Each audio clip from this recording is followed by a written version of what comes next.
மரவள்ளி கிழங்கு நீங்கள் ஒரு 1 கிலோ வாங்கினாலே போதும். அவ்வளோ சிப்ஸு செய்யலாம். இது நம்ம கடையில் வாங்குறப்ப பார்த்தீங்கன்னா, குவான்டிட்டி ரொம்ப கம்மியாக இருக்கும்.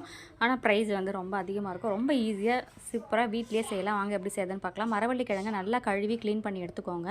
இந்த மேல் தோலை வந்து பார்த்திங்கன்னா, இதை மாதிரி சீவி எடுத்துக்கோங்க. கொஞ்சம் நல்லா வந்து கத்தியில் வந்து சீவனிங்கன்னா நல்லா அழகாக அந்த தோல் வந்து வந்துடும். அதுக்கப்புறமா வந்து பார்த்திங்கன்னா, அதை நல்லா வந்து அலசி எடுத்துக்கோங்க.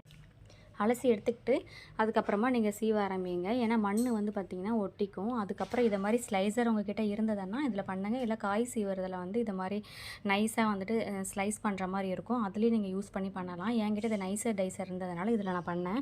இதில் வந்து பார்த்திங்கன்னா நல்லா மெல்லிஸாக வரும். அழகாக வந்து பார்த்திங்கன்னா எவ்வளோ எந்த அளவுக்கு மெல்லிஸாக வந்திருக்கு பார்த்தீங்களா? அப்படியே எண்ணெயில் போட்டோடனே பார்த்திங்கன்னா நல்லா கிறிஸ்பியாக வந்துடும்.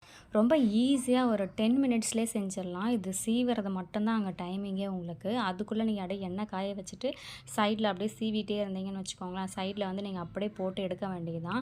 லோ ஃப்ளேமில் வைக்கும்பொழுது நல்லா கிறிஸ்பியாக ஆகும். நீங்கள் ஹை ஃப்ளேமில் வச்சிங்கன்னா நல்லா தீஞ்சு போயிடும். லோ ஃப்ளேமில் வச்சு எடுத்திங்கன்னா ஒரு சூப்பரான கிறிஸ்பியான சிப்ஸ்